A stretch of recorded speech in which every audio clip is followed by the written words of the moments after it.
Ami aw fo ka wale ɲuman dɔ k'a fɔ ye ko aw bisimila an ka dɔgɔkun kunnafoni kɛnɛ kɔnɔ. Jamana ɲɛma Elhaji Ibrahim Boubacar Keita ale ye bonyamasegin dɔ kɛ ka ɲɛsin an balakaw ma ka bɛn ni yɛrɛmangutu baaraw n'u doni ye.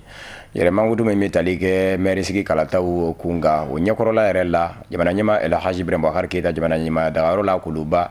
a ye a lajɛ ka sefa wari miliyɔn 300 ta k'o di an balakaw ma minnu kɛmɛ musobaw ye ka se ka mairiya ɲini Mali fan da 4 bɛɛ lajɛlen la. Ŋaniya jiraden don min ni a baara kɔni gɛli jara an balakaw ye kosɛbɛ a bɛ kɛ sababu ye ka u dɛmɛ u ka yɛrɛmangutu baaraw la min bɛ se ka to maa faama bɛ se ka danaya da u ka se ka bisimila minɛ an ka mairiw kɔnɔ. Amadu Kamara Seydou Ɲarɛ baaraw bɛɛ lajɛlen kɛra olu ɲɛna. An ka jamana kuntigi Elhaji Ibrahim Boubacar Keita walasa ka musow dɛmɛ kalata nataw la musolaka minnu kɛlen don k'u kanbɔ a y'a kanu i n'a fɔ Ala ɲini cogo min na ka Mali musow k'olu bila a ka baara bɛɛ lajɛlen kɔnɔna na ni k'u dɛmɛ ka sefa wari miliyɔn 300 k'o d'u ma yasa u k'u yɛrɛ dɛmɛ n'o ye. Ka Ala fo ka Ala barikada ka tanu da Alakira sallallahu alaihi wasallam ni nisɔndiya koba de y'anw bolo barisa n'i y'a ye an ja farinyara ministère ja farinyara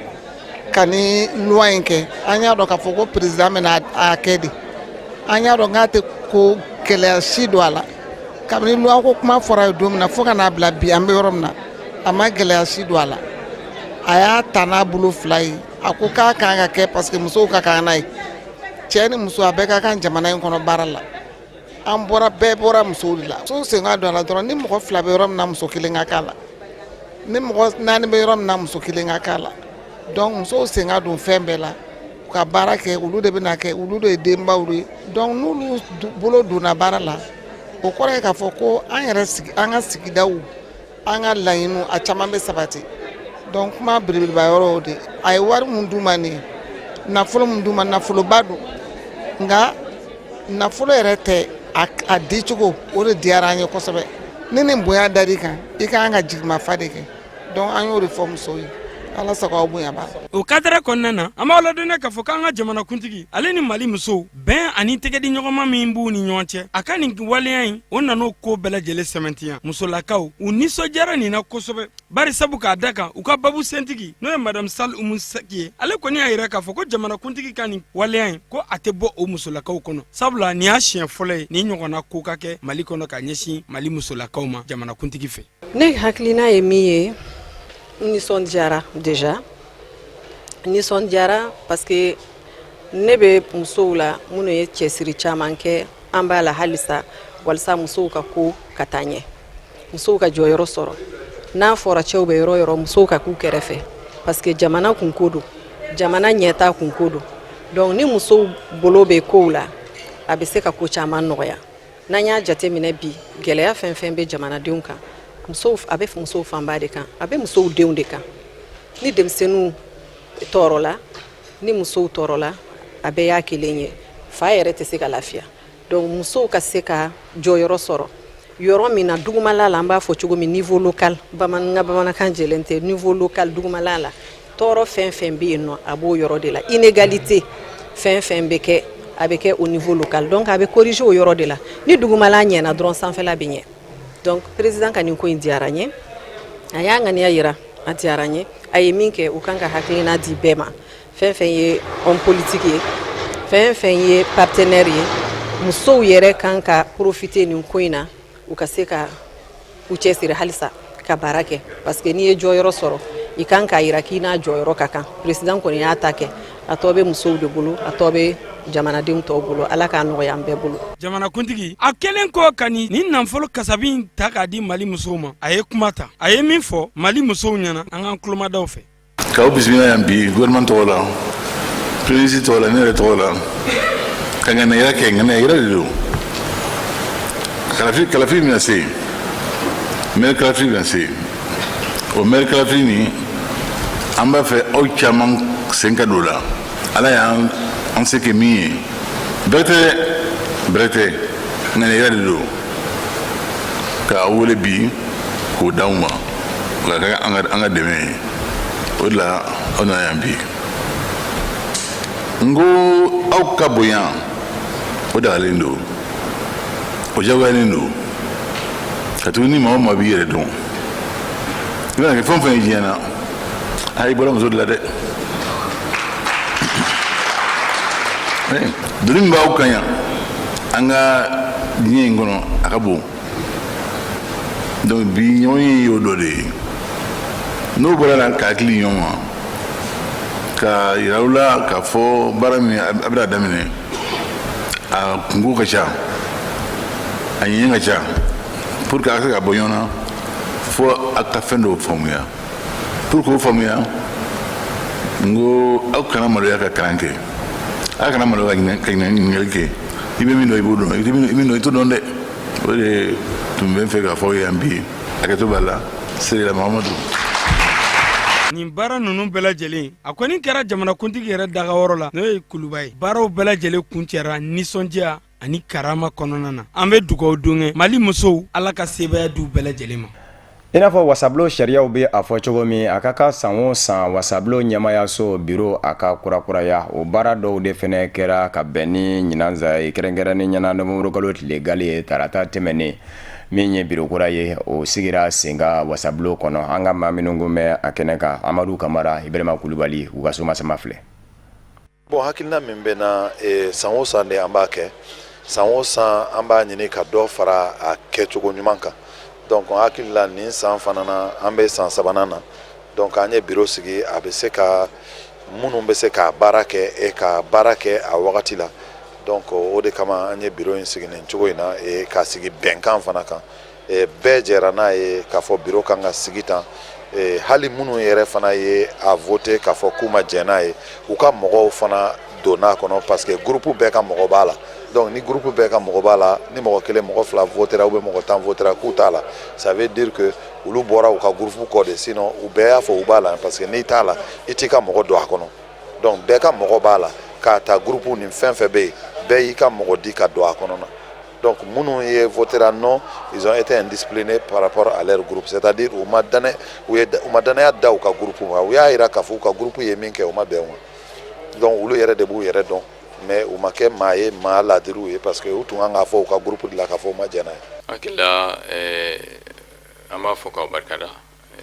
assemblée bureau sigi kɛra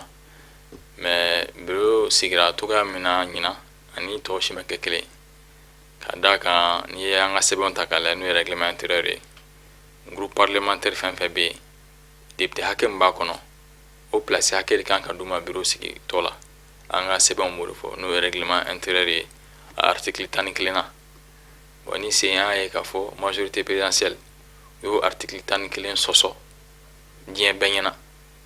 poste minnu kun kan ka di ADP Maliba Sadi groupe parlementaire ma n'olu ye mɔgɔ 14 ye bureau kɔnɔna la ani commission kɔnɔna la u y'a caman tigɛ groupe parlementaire ADEMA olu ka dɔgɔnanw ye parce que olu ye 13 ye 14 ye u ye vice président d'u ma bureau la ka tila ka président commission d'u ma o si ma di ADP Maliba ni Sadi ka groupe parlementaire ma. Donc Assemblée nationale dun ye yɔrɔ de ye yɔrɔ min ni wasadenw bɛ yen ni jamanadenw y'u suganti u ka n'u kungo fɔ u kana yira k'a fɔ anw ma sɔn nin ma jamana taabolo la an b'a fɛ jamana ka taa nin taabolo la a bɛ fɔ o de ma ko bɛɛjɛ fanga bon a ye kojugu don yɔrɔ min na ni mɔgɔw kan ka jateminɛ ko démocratie kan ka kɛ yen jamanadenw ka kuma kan ka fɔ an kan ka kɛ yɔrɔ min na walasa an bɛ se ka kuma o yɔrɔ ninnu na jamanadenw tɔgɔ la n'an bɔra o kɔnɔna la o bɛ démocratie tanya de fɔ u bɛ démocratie sɔsɔli fɔ donc o ye ko ye ko min na kan ka kɔn a ma bala an na ka d'a kan n'i y'a ye an bɔra majorité présidentielle la ni yuruguyurugu wale ninnu ani ni baara minnu ni a ti tali kɛ démocratie ani bɛɛjɛ fɛn ka taabolo la an y'o de ye k'o de kuma fɔ ka kɔn bi ɲɛ ka da k'a fɔ an bɛ ka taa sira min kan depuis san 2000 ni san 13 ladi minnu taara jamanadenw ye président de la république fɛ k'a fɔ yuruguyurugu bɛ kɛlɛ k'a fɔ ko jamanadenw ka intérêt de bɛ la ɲɛfɛ ka yira k'a fɔ ko bɛɛjɛ fɛn kɔnɔna la mun ni mun ka kan o de bɛ d'o ma an ye k'a fɔ o tun tɛ jamana taabolo ye donc an ma bala an na ni mun kɛra mais an b'a yira jamanadenw na k'a fɔ an ka baara ye mun ni wasadenya ye an groupe parlementaire min créé an bɛ continuer ka kɛlɛ kɛ walasa ka jamanadenw ka hakɛw k'u latanga ka kɛlɛ kɛ walasa ka jamana bɛɛjɛ fɛn k'a sinsin kura ye. Bon ni assemblée ɲɛmɔgɔso bɛ sigi waati o waati san o san falen de don ni falen kuma sera dɔrɔn kirikira waati ta de bɔra sa bɛɛ bɛ girin ka jɔ la jɔyɔrɔ kow b'a la hakilina kow b'a la miiriya kow la a bɛɛ b'a kɔnɔ a bɛɛ kɛ sugu bɛɛ jɔyɔrɔ ko kɛlɛ bɛ daminɛ parti min fanga ka bon ni bɛɛ a bɛ daminɛ o yɛrɛ kɔnɔ fɔlɔ u bɛ wuli o yɛrɛ kɔnɔ fɔlɔ parce que ɲinan ta in na hakili la u ye nafasɔrɔ sira caman dayɛlɛ bureau mɔgɔw ye bon maintenant comme u ye nafasɔrɔ sira caman dayɛlɛ bureau mɔgɔw ye ko budget ba dɔ dir'u ma donc o la f'u ka a segin u yɛrɛ ma min votera fo ka segin olu yɛrɛ ma donc o la mankan de wulila kirikira waati ta in bɛ wuli parti min bɛ fanga la komi RPM a bɛ wuli o de kɔnɔ fɔlɔ la o de wuli kɔnɔna na sisan bɛɛ y'a ye u nana ka na sariya bulo bɛ sigi sariya min kɔnɔ sɛbɛn dɔ bɛ yan n'o y'an ka sariya sɛbɛn min bɛ an ni ɲɔgɔn cɛ o b'a yira k'a fɔ ko assemblée n'a bureau bɛ sigi n'a a ɲɛmɔgɔya bulon bɛ sigi u kan ka ko bɛɛ de kɛ walasa assemblée kɔnɔna na miiriya minnu bɛ yen n'olu bɛ fɔ ɲɔgɔn kɔ n'o bɛ jɛkulu kɔnɔ jɛkulu minnu ye parti jɛkuluw ye députéw ye n'o b'o kɔnɔ ko ɲɛmɔgɔyaso in kan ka ko bɛɛ de kɛ walasa olu bɛɛ ka k'a kɔnɔna na o kɛ kun ye mun ye mɔgɔ kelen hakili kelen mɔgɔ fila hakili fila donc ni hakilina bɛɛ bɔra fan kelen fɛ a bɛ komi o ye hakilina kelen pe ye mais n'a bɔra fan wɛrɛ fɛ ka na o y'a kelen fila ye donc o tuma la o de fɔra sɛbɛn kɔnɔna na nka a fɔra ko assemblée kan ka i jija ko walasa a ka kɛ ten bon a fɔra ko k'i jija bon olu ko yɛrɛ sa ji yɛrɛ t'olu la yɛrɛ sango k'a fɔ k'u b'a ja alors donc o de la o ye ɲɛmɔgɔ bulon in u y'a tila o fɛrɛ ma n'a kun taara i komi baara kun bɛ kɛ cogo min na ka kɔrɔ n'a kun taara ɲɛmɔgɔyaso bulon kɔnɔna na mɔgɔ fila de kun kan ka k'anw bolo ADP Maliba Sadi bolo mɔgɔ fila de kun kan ka k'an bolo n'i y'a bɛɛ fara ɲɔgɔn kan an kun kan ka jɔyɔrɔ 8 de sɔrɔ député dɔw bɔra ka parti kɔnɔ ka na fara ADP kan o députéw ni ADP députéw ni Sadi députéw nana fara ɲɔgɔn kan ka kɛ kulu kelen ye hakili la o ma bɛn u ma u yɛrɛ ma sariya lajɛ tugun u ma taabolo lajɛ tugun u y'u yɛrɛ de lajɛ bon démocratie fanga dun tɛ se ka kɛ ten parce que sariya taabolo hali ni mɔgɔ min ye ɲɛmɔgɔ ye i seko bɛɛ kɛ tɛ o de ye démocratie fanga ye n bɛ se nin na n ka sebaaya bɛɛ kɛ n'i ka sebaaya bɛɛ kɛ a bɛɛ bɛ k'i la san o san an bɛ bureau ninnu yɛlɛma mɔgɔ kuraw bɛ taa ni mɔgɔ kura ma taa mɔgɔ kɔrɔ bɛ se ka reconduit i ka baara senfɛ ka baara bɛ se ka to i bɛ reconduit ala barika la ɲinɛ u ye ne to nɔ na ka d'a kan peut-être n ye baara min kɛ baara jara député tɔ ye n b'o barika da la ye o tɛmɛnen kɔ ɲinɛ bureau sigi ma gɛlɛya komi salon ta parce que salon ɲɔgɔn faamuyabaliya caman yera a ko la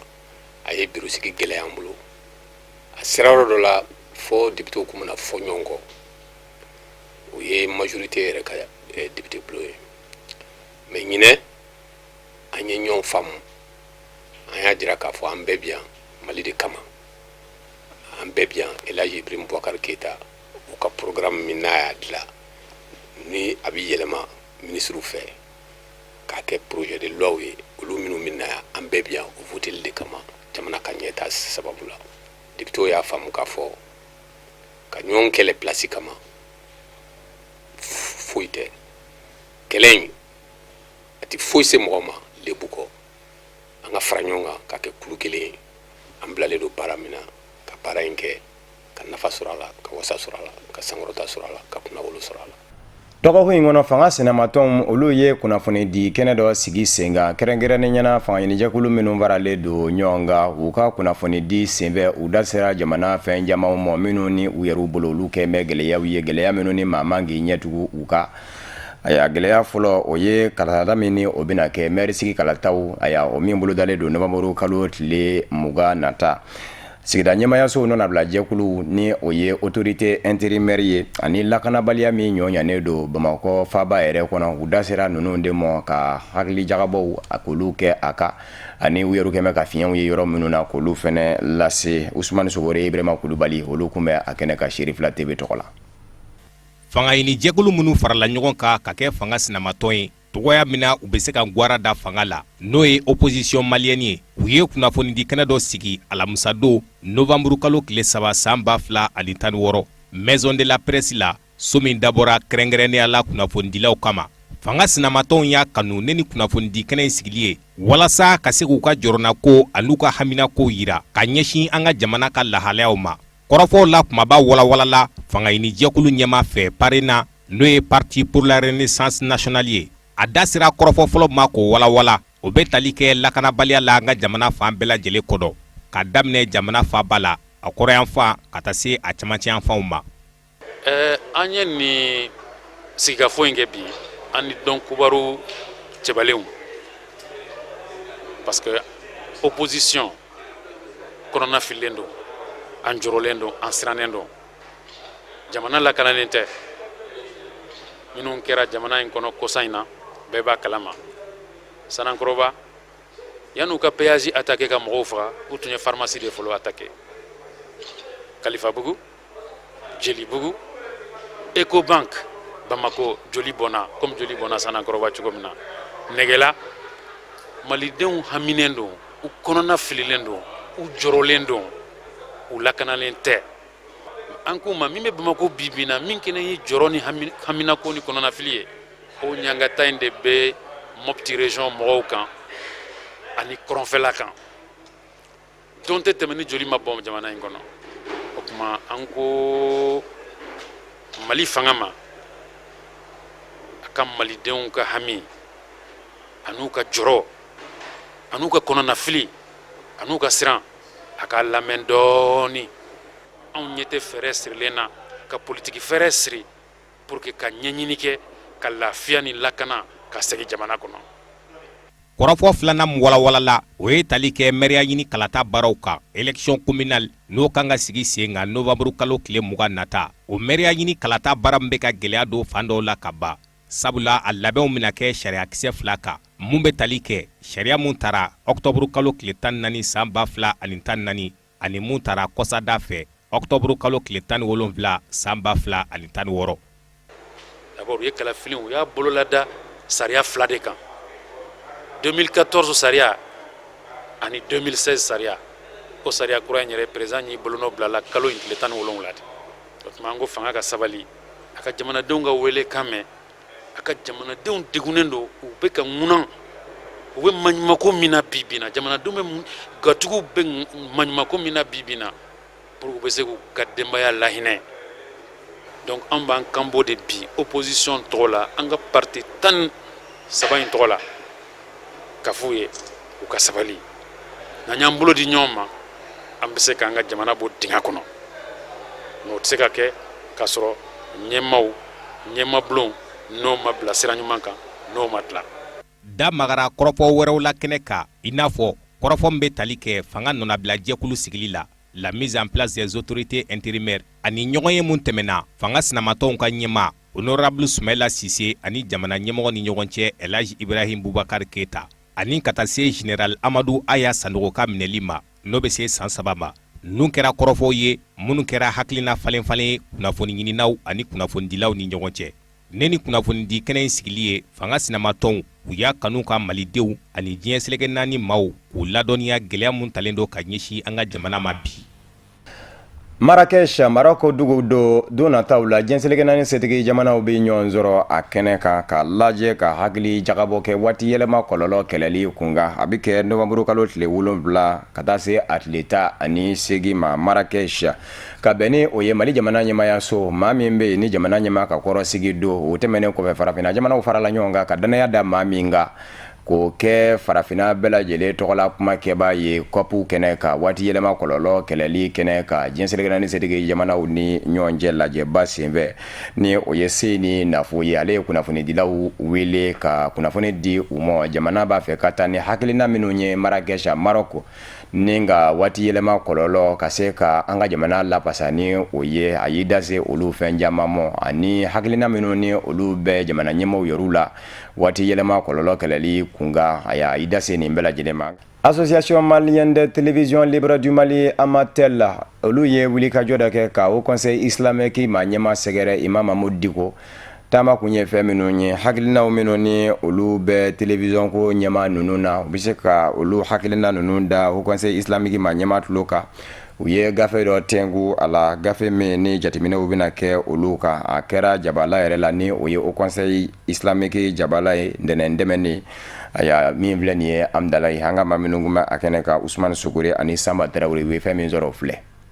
u ka tagama tɛmɛnen kɔfɛ a seyidi shérif Ousmane Madani Haidara fɛ Amatel Mao n'o ye association malienne de télévision libre n'o ye kɛnyɛrɛye jabaranitigiw ka jɛkulu ye n'a nun bɛ bi Mahamadu Haidara bolo o min y'u ka ɲɛmɔgɔ ye u y'u kunda Haut Conseil islamique dagayɔrɔba kan Mali alisilamɛ tɔnba dagayɔrɔba laɲini kun tɛ dɔwɛrɛ ka se k'i ɲɛ da Imam Mohamud Diko kan n'ale ye Haut Conseil président ye walasa ka se k'a kunnafoni Amatel ye mun ye ani laɲini jumɛnw b'a bolo o tɛmɛnen kɔfɛ ka tila ka sɛbɛn dɔ di Imam Mohamud Diko ma sɛbɛn mun n'a nafa ka bon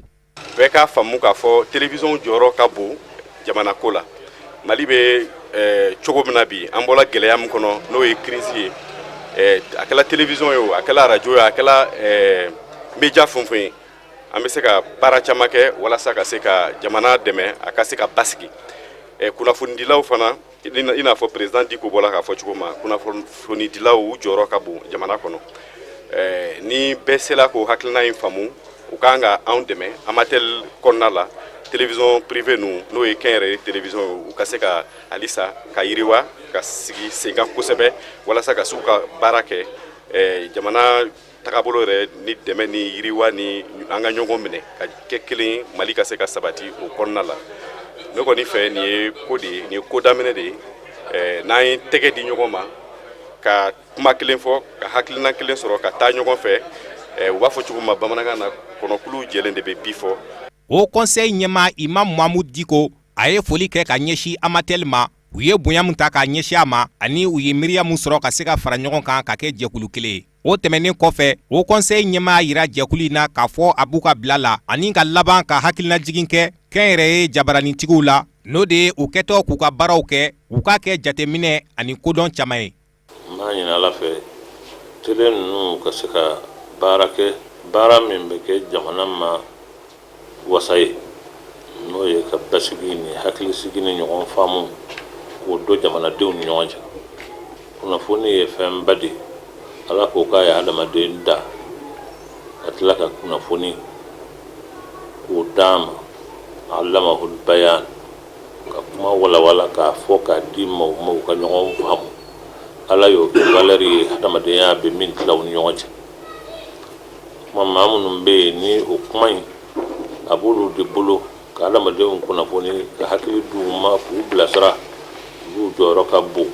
adamadenya dilali la u jɔyɔrɔ ka bon jamana dilali la ni kunnafoni ɲuman kɛra adamaden bɛ lafiya ni kunnasiri kɛra o ye kojuguba ye kunnafoni ɲuman a bɛ adamaden walawala a b'i bilasira a b'a to i b'i sen da yɔrɔ don nka ni kunnafoni yɛlɛmana ka kɛ kunnasiri ye a bɛ jamana sigi kɔ a bɛ bɛnbaliya don jamanadenw ni ɲɔgɔn cɛ a bɛ bisigi ni ɲɔgɔn faamuya bali k'o sabati jamanadenw ni ɲɔgɔn cɛ jɔyɔrɔba b'aw bolo jamana in a sini ɲɛsigi la ni jamana in a basigi ni a hakilisigi ni a bɛnna an b'a ɲini Ala fɛ ya Rabbi Ala k'a kɛ ten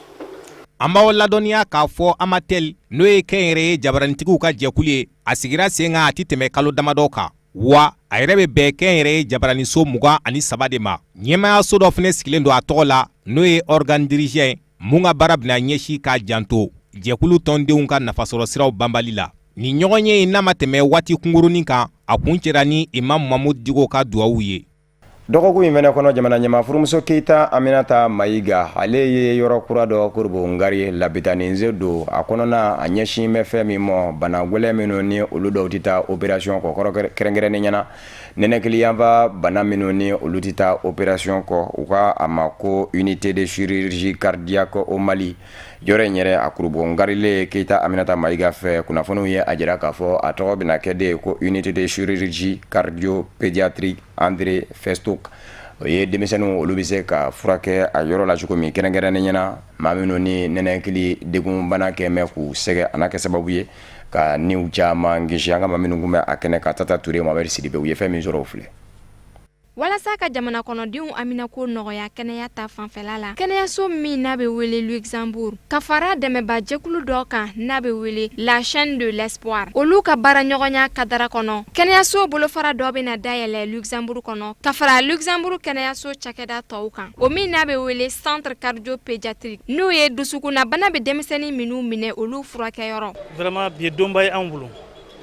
Donba don parce que anw depuis dɔgɔtɔrɔso in daminɛna dayɛlɛla 99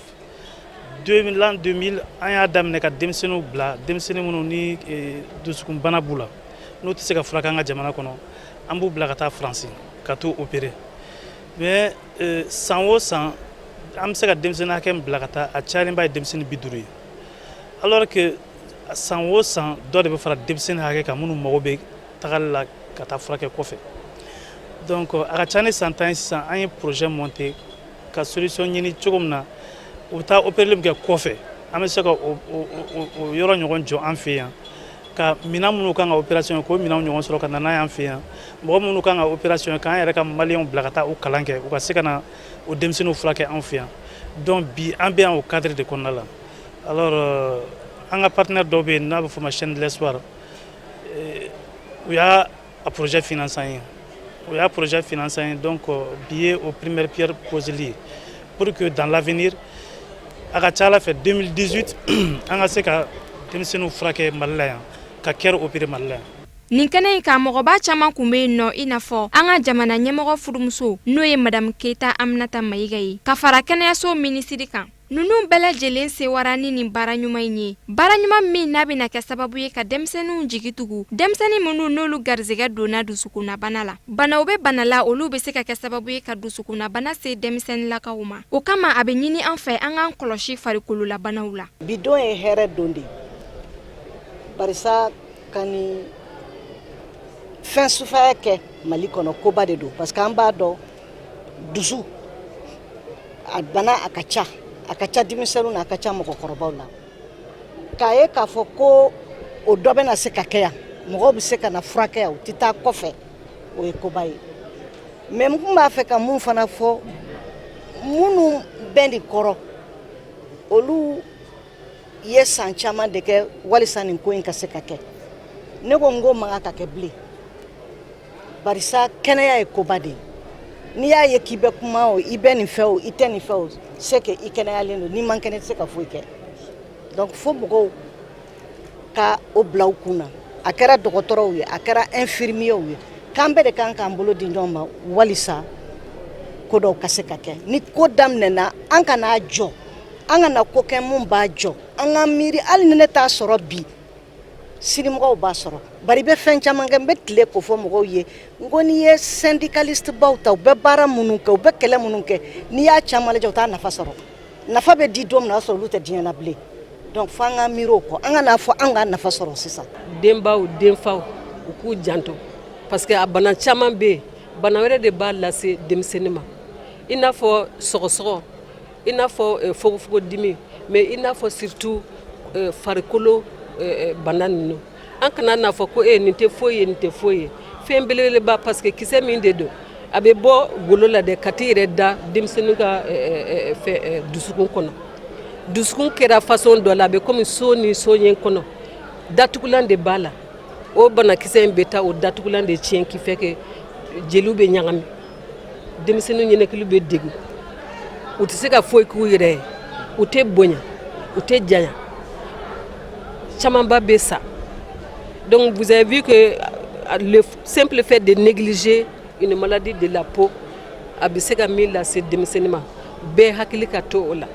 furakɛli kɔni ni mɔgɔ bana ni ala ni kira sɔnna an bɛ furakɛli kɛ mais min bɛ bana ni kɛnɛya cɛ o bɛ an bɛɛ de bolo dɛ bɛɛ k'i jija k'a ka kɛnɛya kɔlɔsi pour que bana kana anw sɔrɔ hali n'a b'an sɔrɔ an ka se k'a dɔn joona pour que a ka furakɛ joona fana. Nin bɛna kɛ a siɲɛ fɔlɔ ye Mali jamana kɔnɔ ni ɲɔgɔnna cakɛda ka dayɛlɛ octobre kalo tile 2 san 2015 denmisɛnnin naka dɔ furakɛra chaîne de l'espoir fɛ nin kɛnɛ in kan a ye tasi bila dɔnkili dɔ da ka ɲɛsin chaîne de l'espoir jamakulu ma ka fara Luxembourg n'a dɛmɛbagaw kan. San 2018 ndolatilaw ka ɲɔgɔn gunbɛ kɛnɛba diɲɛ selekɛ ne bina ko ka mondial 2018 a bɛ taa yɔrɔ min na Irisila jamana do an ka jamana yɛrɛ fɛnɛ bɛ k'a lajɛ a bɛ se ka sɔɔri cogo sɔrɔ a la cogo min na o de kosɔn bi bi na samata sɛgɛw kɛlen kɔfɛ ka 3 ani 1 kɛ Côte d'Ivoire n'u ni ɲɔgɔn cɛ Côte d'Ivoire jamana kɔnɔ ni an ye dugumasara cɛ u bɛ ka labɛn sabati tile 2nan ni o ye 2e journée ye k'a lajɛ u ni maa minnu bɛna ɲɔgɔn sɔrɔ ka labɛn sabati yanni u seli cɛ an ka jamana kɔnɔ ni o ye waranikalaw ye ka bɔ Gabon an bɛ y'aw ladɔnniya k'a fɔ Alain Girassa Degeden ngaramɔgɔ ale ye kunnafonidi kɛnɛ dɔ sigi sen kan FEMA foot yɛrɛ a jabala la ni ka sɛgɛ 22 minnu ni olu bɛna pan ka olu tɔgɔ di kunnafonidilaw ma an ka maa minnu kun bɛ a kɛnɛ kan o ye Isufu Kulubali a ye fɛn minnu sɔrɔ an ka jɛ k'a ɲɛmada o fɛ. C'est la gagner, mais la gagner, il faut avoir des arguments. Amener aux arguments du Bénin au Franga côté là pour qu'on ait gagner le 12. Bon, déjà, à Marigny, à la Fraka, joueurs nous convoqué le fait un groupe Bessoro. Donc, il y a championnat de d'amener vendredi. Bon, donc, 4 Coupe d'Europe, donc, 4 fait amener à la fait un amour sur la dernière fois, il faut après. Derrière, 4 joueurs ont été touchés, blessés. Donc, il y a longtemps, le règlement, c'est compliqué. Donc, je pense que dans le futur, nous avons l'administration la situation pour la composition des listes. Un chance de sélectionneur, bon, ouverture de Europe Café, un numéro de million de dons, et joueurs qui reviennent retrouver parce que professionnels, nous, nous, TC. Donc, j'avoue effectivement, match Banadomo anayon sur un bébé de la douleur, match la. Donc, anya soro bon, au douce à la Kunganga Fenga, non, pardon, à Kunganga Fenga lundi échographique. Donc, à OK,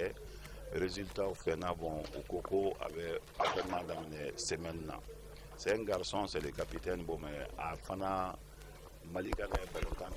Café, donc je pense qu'il avait récupéré Kabel Fema. Les semaines, avait deux groupes là, Kabarake. Donc, je vais faire des semaines et on va les récupérer la semaine prochaine. Bon, Kabala côté en boulot, avec comme il a dit que maintenant il n'en a pas eu so bana, il veut doit connaître. Donc, il donne à Yasro, Fendo, hier on est dans les Kuramen à Bemenena. Mais Clifton, il y a des Jimabo, Femabo, on maîtrise le temps au boulot. On me demande à me faire travailler au Kabala de Eglita depuis. Donc, faire nos imperfections de voilà, mais autorité ni fédération a fait un effort avec prêt pour le 12, le regroupement du 12. Ne veut pas m'en attendre par exemple, parce que ne veut pas m'en attendre, mais sinon aller comment on fait ne m'en attendre, mais à ouvrir comment pour que ne gagne pas comment on a auditeur mon bé, bamanga mon tétoire quand même. Donc équipe du do bena joro du do. On me monte à la salle, on du fort, et maintenant, on réunit café. Décision fait café, on peut impliquer le droit. Donc, il faut qu'il y ait des baraques,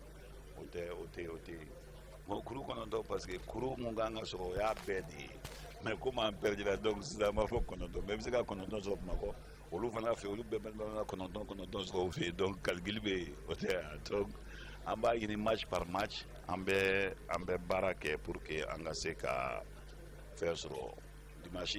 le 12 déjà on ni ala fa la ko pour ka repositionner o de fana bi danzige dɔgɔkun kunnafoni kɛnɛ na min varala ɲɔgɔn kan ka lase aw ma kunnafoni diso ɲɛmayaso fɛ ka bɛnni ni kuma ɲɛ ka wale ɲuman wele kɛ ka ɲɛsin aw ma Mali kɔnɔ ani Mali kɔ kan aw minnu ɲɛmada ngumɛ ka ɲɛsin aw ka jabaraniw ma laseli wɛrɛ aw ni kafone bakeli de bi ɲɔgɔn sɔrɔ yan'o cɛ ne b'a fɔ n ka ka mɛn diɲɛ waati wɛrɛ n'ala sɔnna ma.